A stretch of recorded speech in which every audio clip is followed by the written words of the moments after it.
Assalamualaikum warahmatullahi wabarakatuh. Rahayu Rahayu Sagung dumadi. Awal mula pemberontakan Sunan Giri dari kekuasaan Majapahit.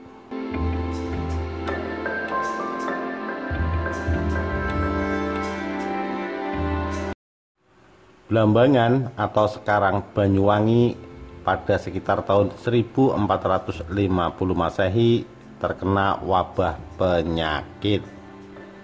Hal ini dikarenakan ketidaksadaran masyarakatnya yang kurang mampu menjaga kebersihan lingkungan. Blambangan diperintah oleh Adipati Menak Sembuyu didampingi Patih Bajul Segara. Wabah penyakit itu masuk juga ke istana Kadipaten. Putri sang Adipati, Dewi Sekardadu, jatuh sakit. Di tengah wabah yang melanda, datanglah seorang ulama dari Samudra Pasai, sekarang Aceh, yang masih berkerabat dekat dengan Syekh Ibrahim As-Samarkand, bernama Syekh Maulana Ishaq. Dia ahli pengobatan. Mendengar sang Adipati mengadakan sayembara, dia serta-merta mengikutinya. Dan berkat keahlian pengobatan yang dia dapat dari Campa, sang putri berangsur-angsur sembuh. Adipati Menak Sembuyu menepati janjinya sesuai isi sayembara. Barang siapa yang mampu menyembuhkan sang putri, jika lelaki akan dinikahkan, jika perempuan akan diangkat sebagai saudara. Maka Syekh Maulana Ishaq dinikahkan dengan Dewi Sekardadu. Namun pada perjalanan waktu selanjutnya, ketegangan mulai timbul. Ini disebabkan karena Syekh Maulana Ishaq mengajak Adipati beserta seluruh keluarga untuk memeluk agama Islam. Ketegangan ini lama-lama berbuntut pengusiran Syekh Maulana Ishaq dari Blambangan. Perceraian terjadi, dan waktu itu Dewi Sekardadu tengah hamil tua. Keputusan untuk menceraikan Dewi Sekardadu dengan Syekh Maulana Ishaq ini diambil oleh sang Adipati karena melihat stabilitas Kadipaten Blambangan yang semula tenang lama-lama terpecah menjadi dua kubu. Kubu yang mengidolakan Syekh Maulana Ishaq dan kubu yang tetap menolak infiltrasi asing ke wilayah mereka. Kubu pertama tertarik pada ajaran Islam, sedangkan kubu kedua tetap tidak menyetujui masuknya Islam karena terlalu diskriminatif menurut mereka. Antar kerabat jadi terpecah belah, saling curiga dan tegang. Ini yang tidak mereka sukai. Sepeninggal Syekh Maulana Ishaq ternyata masih belum usai.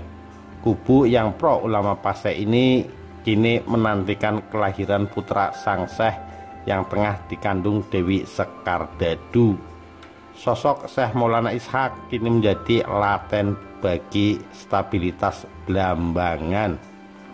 Mendapati situasi ketegangan belum juga bisa diredakan, maka mau tak mau Adipati Blambangan dengan sangat terpaksa memberikan anak Syekh Maulana Ishaq, cucunya sendiri, kepada saudagar muslim dari Gresik. Anak itu terlahir laki-laki. Dalam cerita rakyat dari sumber Islam, konon dikisahkan anak itu dilarung ke tengah laut, meniru cerita Nabi Musa dengan menggunakan peti. Konon ada saudagar muslim Gresik yang tengah berlayar. Kapal dagangnya tiba-tiba tidak bisa bergerak karena menabrak peti itu, dan peti itu akhirnya dibawa naik ke geladak oleh anak buah sang saudagar. Isinya ternyata seorang bayi. Sesungguhnya itu hanya cerita kiasan. Yang terjadi, saudagar muslim Gresik yang tengah berlayar di Blambangan diperintahkan untuk menghadap ke Kadipaten menjelang mereka hendak balik ke Gresik. Inilah maksudnya kapal tidak bisa bergerak. Para saudagar bertanya-tanya, ada kesalahan apa yang mereka buat sehingga mereka disuruh menghadap ke Kadipaten. Ternyata di Kadipaten, Adipati Menaksembuyu dengan diam-diam telah mengatur pertemuan itu. Sang Adipati memberikan seorang anak bayi, cucunya sendiri, yang lahir dari ayah seorang muslim. Anak itu dititipkan kepada para saudagar anak buah saudagar kaya di Gresik yang bernama Nyi Ageng Pinatih, yang seorang muslim. Adipati Menaksembuyu tahu telah menitipkan cucunya kepada siapa. Beliau yakin cucunya akan aman bersama Nyi Ageng Pinatih. Hanya dengan jalan inilah Blambangan dapat kembali tenang. Putra Syekh Maulana Ishaq ini lahir pada tahun 1452 Masehi. Sekembalinya dari Blambangan, para saudagar ini menghadap kepada majikan mereka, Nyi Ageng Pinatih, sembari memberikan oleh-oleh yang sangat berharga, seorang anak bayi keturunan bangsawan Blambangan. Bahkan dia adalah putra Syekh Maulana Ishaq, sosok yang disegani oleh orang-orang muslim. Nyi Ageng Pinatih tidak berani menolak sebuah anugerah itu. Diambillah bayi itu, dianggap anak sendiri. Karena bayi itu hadir seiring kapal selesai berlayar dari samudra, maka bayi itu dinamakan Jaka Samudra oleh Nyi Ageng Pinatih. Jaka Samudra dibawa menghadap ke Ampel Denta menjelang usia 7 tahun. Dia tinggal di sana belajar agama dari Sunan Ampel. Sunan Ampel yang tahu siapa Jaka Samudra yang sebenarnya dari Nyi Ageng Pinatih, maka sosok anak ini sangat dia perhatikan dan diistimewakan. Sunan Ampel menganggapnya anaknya sendiri. Sunan Ampel dari hasil perkawinannya dengan kakak kandung Adipati Tuban, Arya Teja, memiliki 8 putra dan putri. Yang penting untuk diketahui adalah Makdum Ibrahim. Nama campanya Bong Ang, kelak terkenal dengan sebutan Sunan Benang. Lama-lama pengucapannya berubah menjadi Sunan Bonang. Yang kedua Abdul Qasim, terkenal kemudian dengan nama Sunan Derajat. Yang ketiga Maulana Ahmad, yang terkenal dengan nama Sunan Lamongan. Yang keempat bernama Siti Murtasiyah, kelak dijodohkan dengan Jaka Samudra, yang kemudian terkenal dengan nama Sunan Giri Kedaton atau Sunan Giri. Yang kelima putri bernama Siti Asikoh, kelak dijodohkan dengan Raden Patah, putra Tan Engkian, janda Prabu Brawijaya yang ada di Palembang. Kekuatan Islam dibangun melalui tali pernikahan. Jaka Samudra diberi nama lain oleh Sunan Ampel, yaitu Raden Paku. Kelak dia dikenal dengan nama Sunan Giri Kedaton. Dia adalah santri senior. Sunan Ampel bahkan telah mengkaderkan dia sebagai penggantinya kelak bila sudah meninggal. Sunan Giri sangat radikal dalam pemahaman keagamaannya. Setamat berguru dari Ampel Denta, dia pulang ke Gresik. Di Gresik, dia menyatukan komunitas muslim di sana. Dia mendirikan pesantren terkenal dengan nama Pesantren Giri. Namun dalam perkembangannya, pesantren Giri memaklumatkan lepas dari kekuasaan Majapahit yang dia pandang negara kafir. Pesantren Giri berubah menjadi pusat pemerintahan, maka dikenal dengan nama Giri Kedaton atau Kerajaan Giri. Sunan Giri mengangkat dirinya sebagai Khalifah Islam dengan gelar Prabu Satmata atau penguasa bermata 6, gelar sindiran kepada Dewa Siwa yang cuma bermata 3. Mendengar Gresik melepaskan diri dari pusat kekuasaan, Prabu Brawijaya sebagai raja di Raja Nusantara yang sah segera mengirimkan pasukan tempur untuk menjebol Giri Kedaton. Darah tertumpah, darah mengalir, dan akhirnya Giri Kedaton bisa ditaklukkan. Kekhalifahan Islam pertama itu tidak berumur lama. Namun kelak setelah Majapahit hancur oleh serangan Demak, Giri Kedaton eksis lagi mulai tahun 1487 Masehi, 9 tahun setelah Majapahit hancur pada tahun 1478 Masehi. Dari sumber Islam banyak cerita yang memojokkan pasukan Majapahit. Konon Sunan Giri berhasil mengusir pasukan Majapahit hanya dengan melemparkan sebuah kalam atau penanya. Kalam miliknya itu katanya berubah menjadi lebah-lebah yang menyengat, sehingga membuat puyeng atau munyeng para prajurit Majapahit. Maka dikatakan kalam yang bisa membuat munyeng.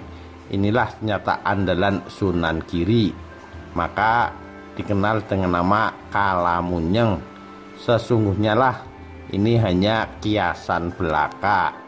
Sunan Giri melalui tulisan-tulisannya yang mengobarkan semangat keislaman mampu mengadakan pemberontakan yang sempat memusingkan Majapahit.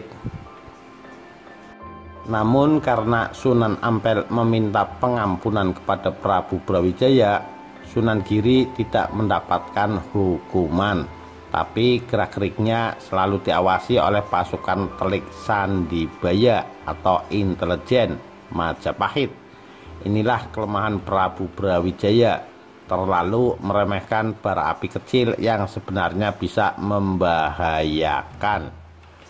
Sabto Palon dan Nayagenggong sudah mengingatkan agar seseorang yang bersalah harus mendapatkan sanksi hukuman, karena itulah kewajiban yang merupakan sebuah janji seorang raja. Salah satu kewajiban menjalankan janji suci sebagai agni atau api yang harus mengadili siapa saja yang bersalah. Mendapati kondisi memanas seperti itu, Sunan Ampel mengeluarkan sebuah fatwa. Haram hukumnya menyerang Majapahit, karena bagaimanapun juga Prabu Brawijaya adalah imam yang wajib dipatuhi. Setelah keluar fatwa dari pemimpin Islam se-Jawa, konflik mulai mereda. Namun bagaimanapun juga di kalangan Islam diam-diam terbagi menjadi dua kubu, yaitu kubu yang mencita-citakan berdirinya kekhalifahan Islam Jawa dan kubu yang tidak menginginkan berdirinya kekhalifahan itu. Kubu kedua ini berpendapat dalam naungan kerajaan Majapahit yang notabene Siwa Buddha, umat Islam diberikan kebebasan untuk melaksanakan ibadah agamanya. Bahkan syariat Islam pun boleh dijalankan di daerah-daerah tertentu. Kubu pertama dipelopori oleh Sunan Giri, sedangkan kubu kedua dipelopori oleh Sunan Kalijaga, putra Adipati Tuban Aryateja, keponakan Sunan Ampel. Kubu Sunan Giri mengklaim bahwa golongan mereka memeluk Islam secara kafah, secara bulat-bulat, maka pantas disebut putihan atau kaum putih, dan mereka menyebut kubu yang dipimpin Sunan Kalijaga sebagai abangan, kaum merah. Bibit perpecahan di dalam orang-orang Islam sendiri mulai muncul. Hal ini hanya bagaikan api di dalam sekam ketika Sunan Ampel masih hidup. Kelak ketika Majapahit berhasil dijebol oleh para militan Islam dan ketika Sunan Ampel sudah wafat, kedua kubu ini terlibat pertikaian frontal yang berdarah-darah, yang paling parah dan memakan banyak korban, sampai-sampai para investor dari Portugis melarikan diri ke Malaka dan menceritakan di Jawa Tengah terjadi situasi chaos dan anarkis yang mengerikan. Adalah pertikaian antara Arya Penangsang, santri Sunan Kudus, penguasa Jipang Panolan dari kubu Putihan, dengan Jaka Tingkir atau Mas Karebet, santri dari Sunan Kalijaga, penguasa Pajang dari kubu Abangan. Ki Ageng Kutu Adipati Wengker sebenarnya masih keturunan bangsawan Majapahit. Beliau masih keturunan Raden Kudamerta, kesatria dari Pajajaran yang melarikan diri bersama Raden Cakradara. Raden Kudamerta berhasil menikah dengan Sri Gitarja, putri Raden Wijaya, raja pertama Majapahit. Sedangkan Raden Cakradara berhasil menikah dengan Tribuana Dungadewi, kakak kandung Sri Gitarja. Dari perkawinan antara Raden Cakradara dengan Tribuana Dungadewi inilah lahir Prabu Hayam Wuruk yang terkenal itu. Sedangkan Raden Kudamerta menjadi penguasa daerah Wengker yang sekarang dikenal dengan nama Ponorogo. Ki Ageng Kutu adalah keturunan dari Raden Kudamerta dari Sri Gitarja. Melihat Majapahit di bawah pemerintahan Prabu Brawijaya bagaikan harimau yang kehilangan taringnya, Ki Ageng Kutu memaklumatkan perang dengan Majapahit. Prabu Brawijaya atau Prabu Kertabumi menjawab tantangan Ki Ageng Kutu dengan mengirimkan sejumlah pasukan tempur Majapahit di bawah pimpinan Raden Batara Katong, putra selir beliau. Peperangan terjadi. Pasukan Majapahit terpukul mundur. Hal ini disebabkan banyak para prajurit Majapahit yang membelot dari kesatuannya dan memperkuat barisan Wengker. Pasukan yang dipimpin Raden Batara Katong kocar kacir. Raden Batara Katong yang merasa malu karena telah gagal menjalankan tugas, konon tidak mau pulang ke Majapahit. Dia bertekad bagaimanapun juga Wengker harus ditundukkan. Inilah sikap seorang kesatria sejati. Ada seorang ulama Islam yang tinggal di Wengker yang mengamati gejolak politik itu. Dia bernama Ki Ageng Mirah. Situasi yang tak menentu seperti itu dimanfaatkan olehnya. Dia mendengar Raden Batara Katong tidak pulang ke Majapahit. Dia berusaha mencari kebenaran berita itu dan usahanya menuai hasil. Dia berhasil menemukan tempat persembunyian Raden Batara Katong. Dia menawarkan diri bisa memberikan solusi untuk menundukkan Wengker karena dia sudah lama tinggal di sana. Raden Batara Katong tertarik, namun diam-diam Ki Ageng Mirah menanamkan doktrin keislaman di benak Raden Batara Katong. Jika ini berhasil, setidaknya pengislaman Wengker akan semakin mudah karena Raden Batara Katong mempunyai akses langsung dengan militer Majapahit. Jikapun tidak berhasil membuat Raden Batara Katong memeluk Islam, setidaknya kelak dia tidak akan melupakan jasanya telah membantu memberitahukan titik kelemahan Wengker. Dan bila itu terjadi, Ki Ageng Mirah pasti akan menduduki kedudukan yang mempunyai akses luas menyebarkan Islam di Wengker. Dan ternyata Raden Batara Katong tertarik dengan agama baru itu. Selanjutnya Ki Ageng Mirah mengatur rencana. Raden Batara Katong harus pura-pura meminta suaka politik di Wengker. Raden Batara Katong harus mengatakan untuk memohon perlindungan kepada Ki Ageng Kutu. Dia harus pura-pura membelot dari pihak Majapahit. Dan ternyata Raden Batara Katong tertarik dengan agama baru itu. Selanjutnya Ki Ageng Mirah mengatur rencana. Raden Batara Katong harus pura-pura meminta suaka politik di Wengker. Raden Batara Katong harus mengatakan untuk memohon perlindungan kepada Ki Ageng Kutu. Dia harus pura-pura membelot dari pihak Majapahit. Ki Ageng Kutu pasti akan menerima pengabdian Raden Batara Katong. Ki Ageng Kutu pasti akan senang melihat Raden Batara Katong telah membelot dan kini berada di pihaknya. Manakala rencana itu sudah berhasil, Raden Batara Katong harus mengutarakan niatnya untuk mempersunting Niken Gendini, putri sulung Ki Ageng Kutu, sebagai istri. Mengingat status Raden Batara Katong sebagai seorang putra Raja Majapahit, lamaran itu pasti akan disambut gembira oleh Ki Ageng Kutu. Dan bila semua rencana berjalan mulus, Raden Batara Katong harus mampu menebarkan pengaruhnya kepada kerabat Wengker. Dia harus jeli dan teliti mengamati titik kelemahan Wengker Niken Gendini, putri Ki Ageng Kutu, bisa dimanfaatkan untuk tujuan itu. Dan bila semua rencana berjalan mulus, Raden Batara Katong harus mampu menebarkan pengaruhnya kepada kerabat Wengker. Dia harus jeli dan teliti mengamati titik kelemahan Wengker Niken Gendini, putri Ki Ageng Kutu, bisa dimanfaatkan untuk tujuan itu. Bila semua sudah mulus berjalan dan bila waktunya sudah tepat, maka Raden Batara Katong harus sesegera mungkin mengirimkan utusan ke Majapahit untuk meminta pasukan tempur tambahan. Bila semua berjalan lancar, Wengker pasti jatuh. Raden Batara Katong melaksanakan semua rencana yang disusun Ki Ageng Mirah, dan atas kealihan Raden Batara Katong semua berjalan lancar.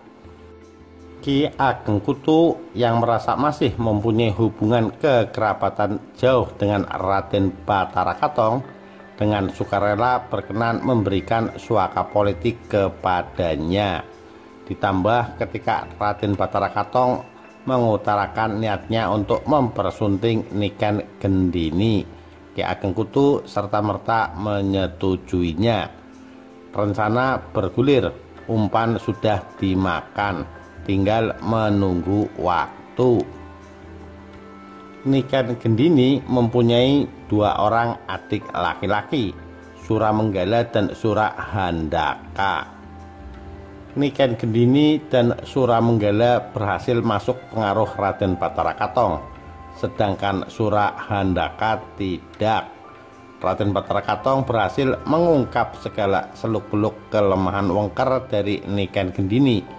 Inilah yang diceritakan secara simbolik dengan dicurinya keris pusaka Ki Ageng Kutu yang bernama keris Kyai Condong Rawe oleh Niken Gendini dan kemudian diserahkan kepada Raden Batara Katong. Condong Rawe hanya metafora. Condong berarti melintang atau vertikal dan rawe berarti tegak atau horizontal. Arti sesungguhnya adalah kekuatan yang tegak dan melintang dari seluruh pasukan Wengker telah berhasil diketahui secara cermat oleh Raden Batara Katong atas bantuan Niken Gendini. Struktur kekuatan militer ini sudah bisa dibaca dan diketahui semuanya. Dan manakala waktu sudah dirasa tepat, dengan diam-diam dikirimnya utusan kepada Ki Ageng Mirah. Utusan ini menyuruh Ki Ageng Mirah atas nama Raden Batara Katong memohon tambahan pasukan tempur ke Majapahit. Mendapati kabar Raden Batara Katong masih hidup, Prabu Brawijaya segera memenuhi permintaan pengiriman pasukan baru. Majapahit dan Wengker diadu. Majapahit dan Wengker tidak menyadari ada pihak ketiga bermain di sana. Ironis sekali. Peperangan kembali pecah. Ki Ageng Kutu yang benar-benar merasa kecolongan dengan marah mengamuk di medan laga bagai banteng ketaton, bagai banteng yang terluka. Demi Dharma, dia rela menumpahkan darahnya di atas bumi pertiwi, walau harus lebur menjadi abu. Ki Ageng Kutu beserta segenap pasukan Wengker maju terus pantang mundur. Namun bagaimanapun seluruh struktur kekuatan Wengker telah diketahui oleh Raden Batara Katong. Pasukan Wengker yang terkenal dengan nama pasukan Warok itu terdesak hebat. Namun Ki Ageng Kutu beserta seluruh pasukannya telah siap untuk mati. Siap mati habis-habisan. Siap menumpahkan darahnya di atas hamparan pangkuan Ibu Pertiwi. Dengan gagah berani, pasukan kesatria ini terus merangsak maju melawan pasukan Majapahit. Banyak kepala pasukan Majapahit yang menangis melihat mereka harus bertempur dengan saudaranya sendiri. Banyak yang meneteskan air mata melihat mayat-mayat prajurit Wengker bergelimpangan bermandikan darah. Dan pada akhirnya Wengker berhasil dijebol. Wengker berhasil dihancurkan. Darah menetes, darah membasahi Ibu Pertiwi. Darah harum para kesatria sejati yang benar-benar tulus menegakkan dharma. Alam telah mencatatnya, alam telah merekamnya. Kabar kemenangan itu sampai di Majapahit. Namun Prabu Brawijaya berkabung mendengar kegagahan pasukan Wengker. Mendengar kegagahan Ki Ageng Kutu, seluruh pejabat Majapahit berkabung. Sabda Palon dan Naya Genggong berkabung. Kabar kemenangan itu membuat Majapahit bersedih, bukannya bersukacita. Para pejabat Majapahit menangis sedih melihat sesama saudara harus saling menumpahkan darah karena campur tangan pihak ketiga. Karena disebabkan adanya pihak ketiga, Ki Ageng Kutu adalah seorang ksatria yang gagah berani. Ki Ageng Kutu adalah salah satu sendi kekuatan militer Majapahit. Kini Ki Ageng Kutu harus gugur di tangan pasukan Majapahit sendiri. Betapa tidak memilukan. Kadipaten Wengker kini dikuasai oleh Raden Batara Katong. Surat pengukuhan telah diterima dari pusat dan Wengker lantas dirubah namanya menjadi Kadipaten Ponorogo. Wengker yang siwa Buddha kini telah berhasil menjadi Kadipaten Islam. Demikian awal mula pemberontakan Sunan Giri dari kekuasaan Majapahit sampai Kadipaten Wengker yang siwa Buddha berubah menjadi Ponorogo yang Islami. Ditulis oleh Damar Sasangka 12 Oktober 2009. Sekian, terima kasih. Wassalamualaikum warahmatullahi wabarakatuh. Rahayu Rahayu Sagung Dumadi.